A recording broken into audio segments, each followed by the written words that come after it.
DC কাকে বলে জানেন কি? ডিসি তিনি একটা জেলার প্রশাসনিক ক্যাডার প্রধান, ডিসি।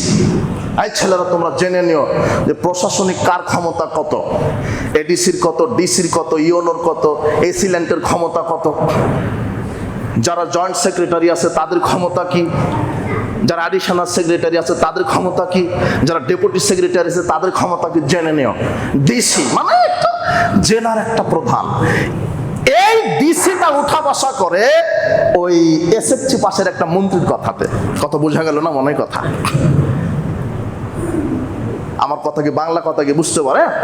ডিসি কার তত্ত্বাবধানে চলছে? একটা এমপির কথাতে চলছে, ওটা আমার লোক। তখন ডিসি মানে 1 মিনিটে যে কয়বার স্যার বলে আপনি শুধু দেখলে বুঝতে পারবেন। অথচ এসেছে 5 বছরের জন্য। কথা বোঝা গেল না মনে হয় কথা?